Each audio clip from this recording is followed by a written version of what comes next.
Salut à tous, j'espère que vous allez bien, c'est Romain et on se retrouve aujourd'hui pour continuer notre tour d'horizon des dossiers lancés par le PSG depuis le début de la semaine et on va revenir sur une piste de longue date, bien sûr un joueur de Benfica et qui est dans l'agence de Jorge Mendes, Luis Campos là dans le radar depuis très longtemps, c'est une évidence. Luis Enrique, on sait depuis le début du mercato que c'est sa priorité pour le poste de numéro 6 et même chez les supporters, rarement un joueur a fait autant l'unanimité sur ses qualités, son potentiel, mais aussi sa personnalité. J'ai nommé évidemment João Neves, dont on va parler dans cette vidéo. Ça s'est accéléré ces dernières heures, hein. Ça fait un mois qu'il est annoncé du côté du PSG dans les médias comme une grande priorité. Benfica initialement avait la posture de vous payez la clause de 120 millions ou rien, il reste. Il a un contrat aussi qui dure longtemps encore chez nous. De l'autre côté, il lui proposait une prolongation de contrat sans pour autant faire d'énormes efforts, notamment financiers. Je crois qu'ils lui ont proposé de passer de 500 000 à 1 million d'euros de salaire, ce qui n'est pas un gap extraordinaire, surtout comparé à ce que le PSG doit lui proposer. Ensuite, le Benfica a dit, bon, 100 millions, on peut boucler l'affaire. Ce matin, il est dit qu'il voudrait un deal à la Darwin Núñez, en gros 75 millions et 25 de bonus assez facilement atteignables pour aller aux 100 millions.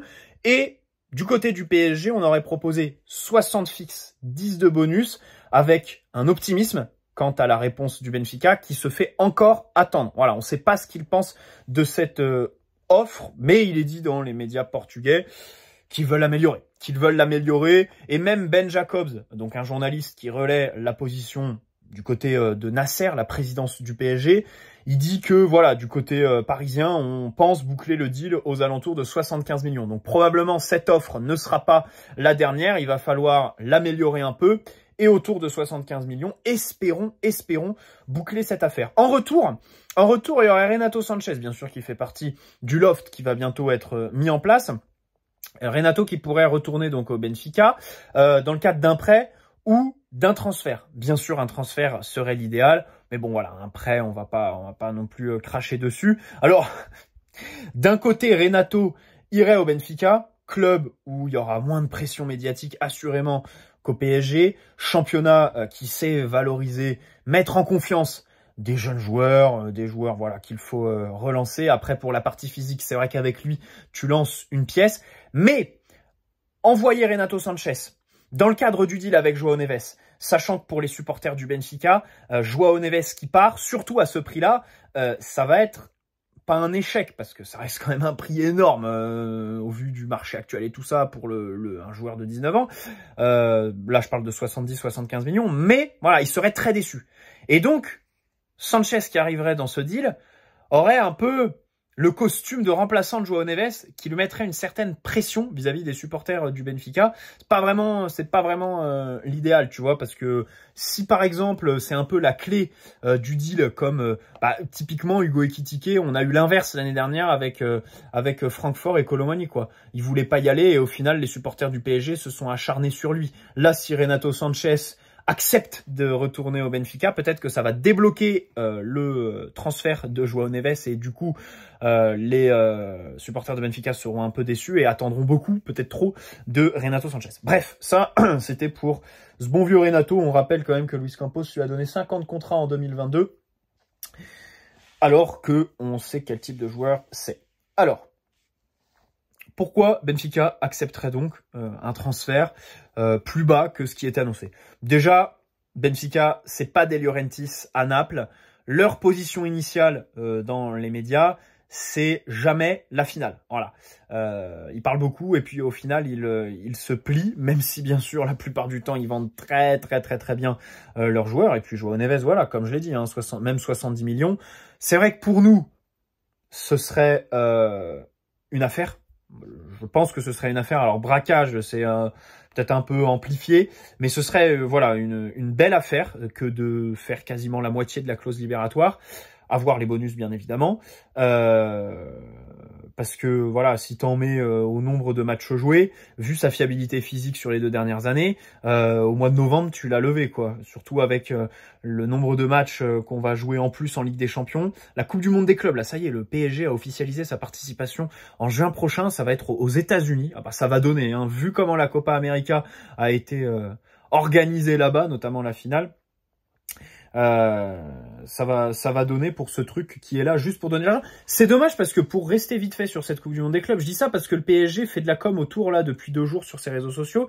C'est dommage parce que le format tournoi comme ça, franchement j'aime bien. Franchement j'aime bien et je pense que sur le moment, je vais regarder. Mon côté égoïste me fait espérer que les clubs mettront l'équipe A, voilà, pas les jeunes et tout ça, ne délaisseront pas cette compétition, parce que c'est vrai que tu peux affronter des clubs d'Asie, donc de l'Arabie Saoudite, des clubs surtout d'Amérique latine, voilà, les clubs brésiliens, je crois qu'il y a Fluminense, Flamengo, évidemment les clubs de Buenos Aires en Argentine, donc sur le papier, ce format un peu Coupe du Monde tournoi me plaît.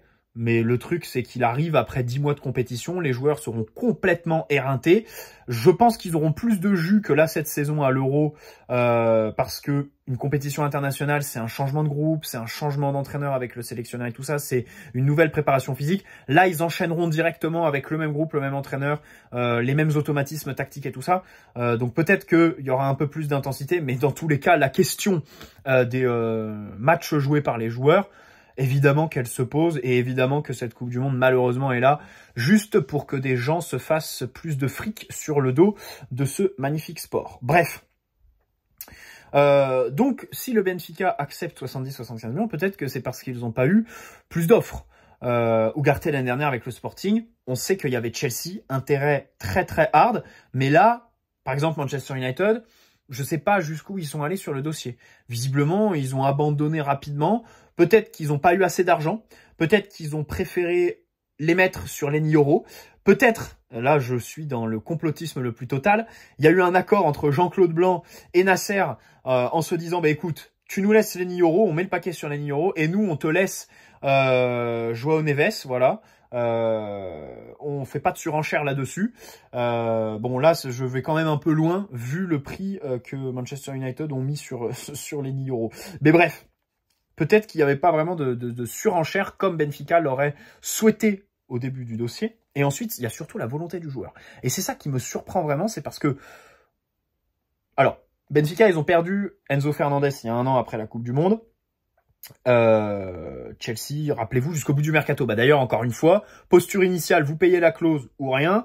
Ils voulaient pas, surtout, que Chelsea paye plus cher que la clause et échelonne les paiements. Vous savez, parce qu'une clause, tu dois la payer en cash directement. Or, les clubs, ce qu'ils font, c'est que du coup, ils proposent 5 millions de plus que la clause. Et comme ça, c'est un transfert. Ils peuvent amortir et faire des versements chaque année au club qui vend. Voilà. Donc, Benfica voulait pas du tout faire ça avec Enzo Fernandez initialement. Et au final, c'est ce qui a été fait, je crois. Bref. Enzo Fernandez, bon, c'est vrai que les supporters du Benfica lui en veulent encore un peu. Mais c'était un joueur qui venait d'Argentine 6 mois auparavant. Qui avait l'occasion, après la Coupe du Monde, où il est élu meilleur jeune, je crois, d'aller à Chelsea et tout ça. Gros projet. Bon, au final, c'est la prison avec le contrat de 9 ans. Mais voilà, gros salaire sûrement aussi. Là, Joao Neves, c'est vrai qu'on a un joueur qui est formé à Benfica, qui est portugais, bien sûr, donc attaché. Il est, je crois, au centre de formation depuis 12 ans. Il a gagné la Youth League avec eux en 2022. Donc, c'est vraiment différent. Et donc, voir que le joueur veut absolument partir après 1 saison et demie. Alors, il y a des supporters du Benfica qui lui reprochent. Moi, bien sûr, je vais prendre la défense du joueur. Hein. Mais c'est vrai que voilà, ça m'a plutôt surpris, on va dire. Dans le bon sens, évidemment, puisqu'il force pour venir chez nous. Mais c'est vrai que voilà, il a pris un petit peu la succession d'Enzo Fernandez, là, sur la deuxième moitié de saison dernière. Et sur la saison qui vient de s'écouler, là, par contre, voilà, c'était limite le meilleur joueur du 11 de Benfica. Voilà, bref. Juste pour revenir sur sa formation à Benfica, 2 petites choses. Former là-bas ne veut pas dire qu'il a eu une progression, une formation linéaire. Déjà, pendant le Covid, le championnat des jeunes a été arrêté. Donc, il n'y avait pas de match pendant plus d'1 an. Et ensuite, fin de Covid, il reprend, boum, il se pète. Grosse blessure. Donc, c'est vrai que voilà, ça n'a pas été linéaire pour lui. Par contre, sur les 2 dernières années, ça y va, ça y va. Et comme je le disais en début de vidéo, Benfica, concernant la volonté du joueur, on pourrait...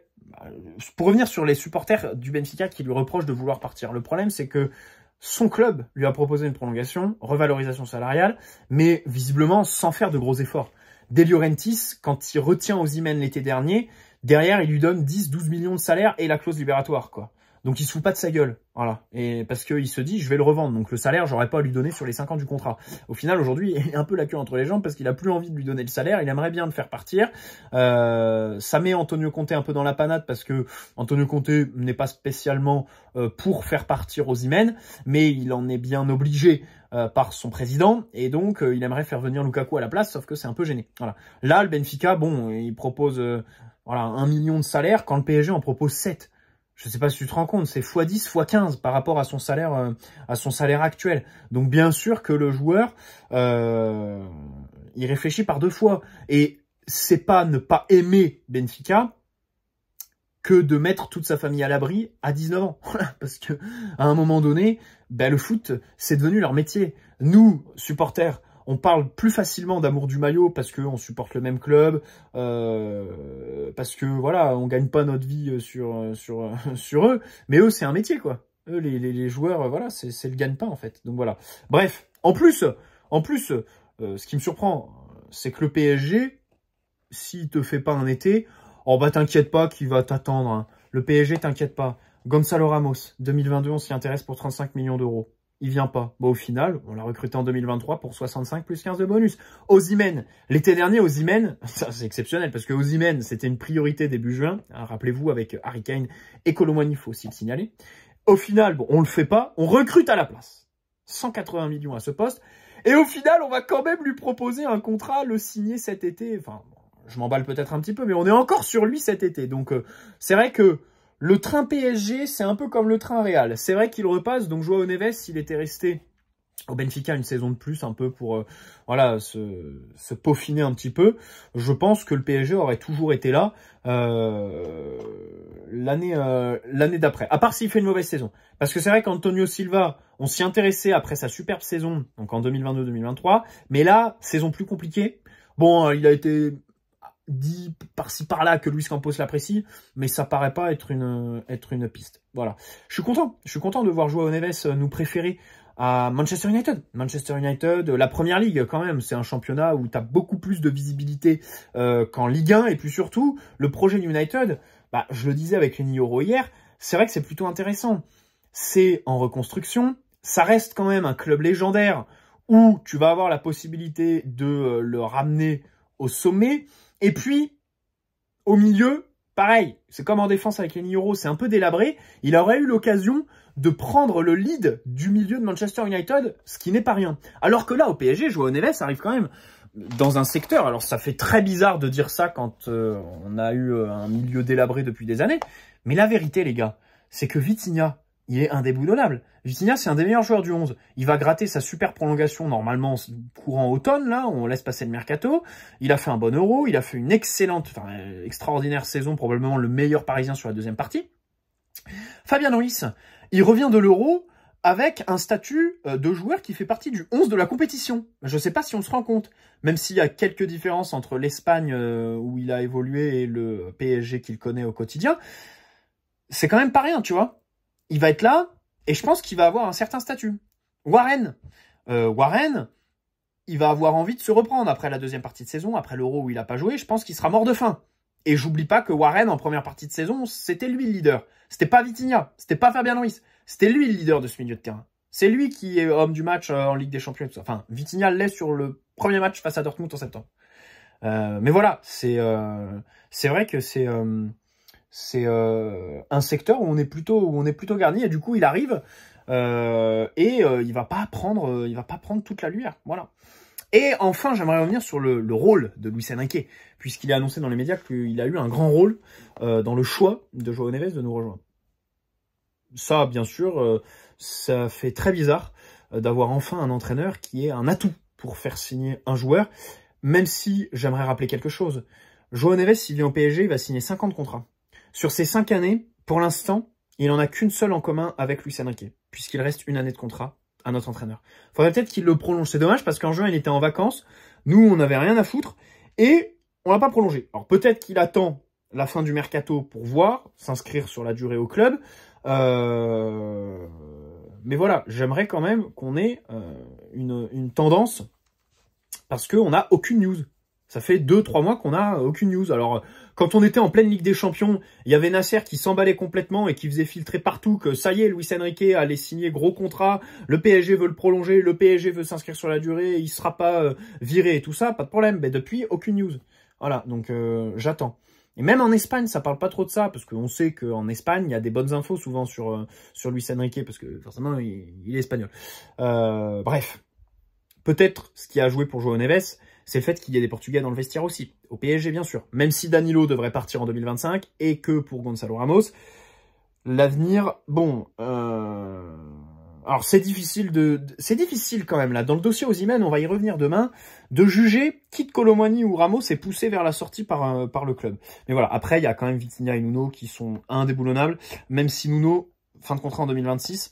il faudrait s'y intéresser. Hier, on a eu une plutôt bonne nouvelle. Avec Achraf Hakimi, Fabrice Hawkins, le PSG serait tombé d'accord avec son latéral marocain sur le principe d'une prolongation. Voilà. Il va jouer les JO avec le Maroc et il va prolonger probablement derrière. Donc ça, c'est plutôt quelque chose qui m'a fait plaisir parce que l'année prochaine, on aurait été donc à 1 an de la fin du contrat. Typiquement, il y avait les bruits, Real Madrid, machin, qui veut le rapatrier. Je le voyais bien profiter de sa situation contractuelle pour essayer de gratter quelque chose à Kimi, tu vois. Et au final, j'ai été mauvaise langue. J'ai eu le mauvais soupçon parce que il en joue pas du tout. Et on va boucler le truc visiblement avant Donnarumma et Nuno Mendes, qui sont 2 joueurs qui ont un contrat aussi long que Hakimi, puisqu'arrivé au PSG en même temps. Bref. Et aussi, dernier argument pour João Neves, c'est la sélection portugaise. C'est la sélection portugaise, puisqu'actuellement, il est derrière João Palhinha et Vitinha. Palhinha qui a signé au Bayern, qui donc va devoir s'imposer là-bas. Donc, il y a un monde où Palhinha au Bayern ne s'impose pas. Et donc, ça remettrait en cause la sélection portugaise. Et évidemment, jouer avec Vitinha tous les jours, ça va créer des automatismes, une complicité si ça se passe bien, et peut-être que ça pourrait permettre à João Neves d'être un petit peu...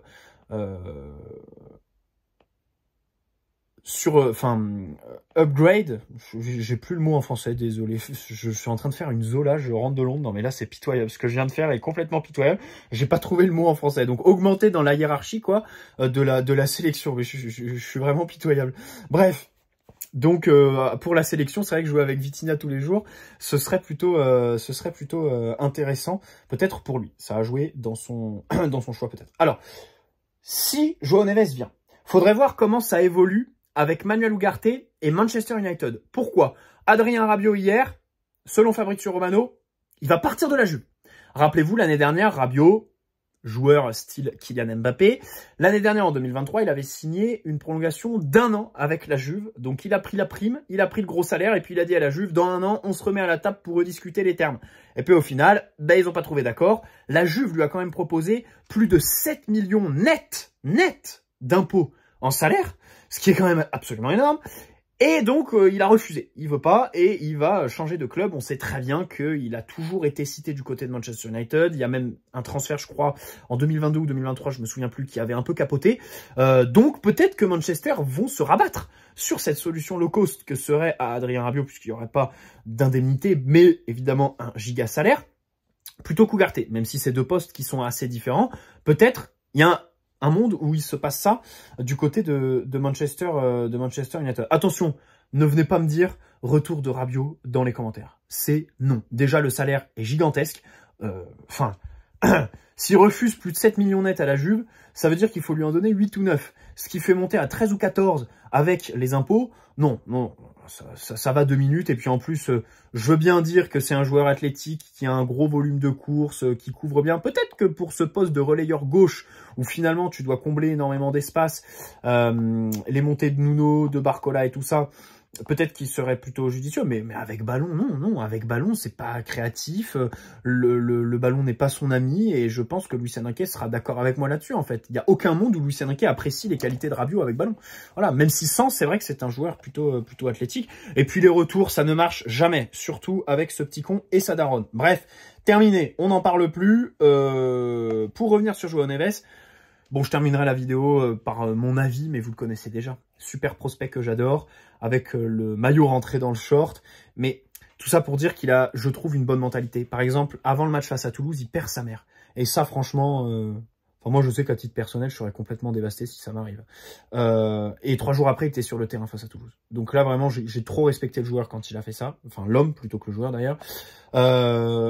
Il se dit, pas que dans les médias, par ses entraîneurs aussi, que c'est un joueur avec une super mentalité, super capacité d'adaptation et d'intégration dans un vestiaire, et même un leader. Donc, potentiellement, un futur capitaine, parce que c'est vrai que dans cette équipe, des capitaines, il n'y en a pas beaucoup. Hein. Warren, il a l'avantage d'être formé au club, mais je suis désolé, il est timide, quoi. Warren, en fait, c'est une force tranquille, quoi. S'il est capitaine, peut-être qu'il serait plutôt, il se rapprocherait du capitaine Marquinhos, dans le sens où ce serait quelqu'un de très tranquille, qui parle jamais, alors qui dégage du coup une certaine sérénité, mais qui ne gueule pas, quoi, qui emmène pas, tu vois ce que je veux dire. Donc voilà. Après, pour revenir sur les qualités de João Neves sur le terrain, évidemment, grosse appétence pour le duel, malgré sa petite taille d'1m75, même dans les airs, il est très très bon. Gros volume de duels disputés, énorme abattage, très énergique, tonique sur les appuis, il avale les kilomètres. Contre-pressing très fort, même si parfois il peut laisser quelques espaces derrière lui, se livrer un peu trop. La comparaison avec Verratti, je ne l'entends absolument pas. Par contre, celle avec un N'Golo Kanté, par exemple, N'Golo Kanté relayeur, ah oui, là-dessus, oui. Parce que c'est un joueur, voilà, qui va s'acharner, récupérer les ballons, défensivement très proche d'N'Golo Kanté. Peut-être offensivement, N'Golo a montré plus de choses que João Neves, parce qu'on va revenir sur ses petits défauts, ou du moins axes de progression. Quand on parle d'un joueur de 19 ans, je ne sais pas si on peut dire défaut. Mais voilà, c'est vrai que j'ai vraiment l'impression que c'est voilà, quelqu'un de très proche d'un N'Golo Kanté, avec ballon bien sûr, très bon. Alors, dans la conduite, très dévastateur, le faire progresser, le porter, les dribbles, évidemment, petit centre de gravité, sous pression, machin chouette, l'emmener un peu plus haut sur le terrain, c'est un destructeur, même s'il n'a pas le physique. Alors, il est peut-être moins influent par la passe, par contre. Hein. Alors, il a des taux de réussite de passe très intéressants, mais les passes qui font des différences, il en fait un peu moins qu'un Vitinha, par exemple. Et sur ce défaut dans le jeu de passe, ça le rapproche d'un Warren Zaïre-Emery, qui lui aussi a un vrai axe de progression là-dessus, doit être bon sur passe. Donc ça, c'est dommage, parce que vraiment, pour moi, la passe, c'est le geste technique que je préfère en fait dans le foot, tout simplement. Donc ça, c'est juste un avis personnel. Et je trouve que dans ce PSG, c'est vrai que ça manque de joueurs qui trouvent les ouvertures, qui ont le jeu long, qui savent alterner avec le jeu court, qui jouent très rapidement, voilà, qui sont capables de faire une grosse passe verticale en une touche. Bien sûr, il y a le rêve, Joshua Kimmich, bien évidemment, hein, qui est élite européenne dans ce domaine des passes. Mais c'est vrai que là-dessus, c'est peut-être un axe de progression sur lequel João Neves devra travailler avec Luis Enrique si il vient. Et dans le dernier tiers, alors pendant sa formation, c'est vrai qu'il a évolué en tant que milieu offensif, mais là, c'est vrai qu'il prend pas trop les passes, comme je le disais, il prend pas trop les tirs, donc ça fait penser qu'il serait numéro 6 et Vitinha numéro 8. De toute façon, c'est le plan qui a filtré dans les médias. Le plan initial de Luis Enrique, je le dis maintenant parce que je sens que cette saison, on va devoir en reparler, le plan de Luis Enrique, ce qui a filtré dans les médias au mois de juin, c'est remettre Vitinha numéro 8 et recruter un numéro 6. Donc on verra, peut-être aussi que Vitinha et João Neves peuvent alterner au sein même d'un match pour déséquilibrer un petit peu l'adversaire. Voilà. Pour ses qualités de contre-pressing, d'harceleur, comme j'ai dit, la comparaison avec N'Golo Kanté numéro 8, ça va dans le sens d'un João Neves relayeur. Mais de l'autre côté, Vitinha a la qualité de frappe qui fait que s'il est plus proche du but, et João Neves du coup numéro 6 avec ses petits manques en matière de présence dans le dernier tiers, un peu atténué, serait aussi intéressant. Donc voilà, c'est vrai que... Mais je le trouve aussi proche de Warren. N'Golo, mais aussi Warren. C'est vrai que voilà, c'est si on avait des comparaisons à faire. Voilà. Sûrement pas Verratti. Hein, sûrement pas Verratti. Déjà parce que Verratti évoluait beaucoup plus bas. Voilà. Avait une qualité de passe bien meilleure et était quand même très très différent parce que João Neves, c'est un joueur très tonique, très explosif. Verratti n'était pas vraiment dans ce registre. Hein. Sur les petits espaces, c'est vrai que voilà, il faisait les dribbles, il était plus sécure peut-être que João Neves. Mais sur les changements de rythme, par exemple, Neves, je pense, est différent, voire meilleur si on prend dans l'autre sens, que Marco Verratti. Voilà. J'espère que cette vidéo vous aura plu. On se retrouve demain pour parler soit de Osimhen, soit de Désiré Doué. Et on se régale. Cette semaine, on se régale. Les infos font que de fuser. On note aussi Loïc Tanzi, hein, même sur le dossier João Neves. Alors, quand tu négocies avec les clubs portugais, c'est tout le temps les journaux portugais qui ont les exclusivités. Mais lui, voilà, confirme tout ça. Et c'est vrai que là, sur ce mercato, il commence bien, Loïc Tandy. Attention, hein, l'été dernier, c'était Fabrice Hawkins qui était le roi du pétrole. Là, Fabrice, il va falloir que après Guevara, alors c'est vrai qu'il a eu les exclus Guevara et Simons début mai, Fabrice Hawkins. Mais là, attention, Loïc Tandy commence à reprendre du poil de la bête. Loïc revient, voilà, chargé comme une mule. Et il y va, il a envie de tous les bouffer. Bref, régalons-nous. Ciao les amis, prenez soin de vous, allez paris.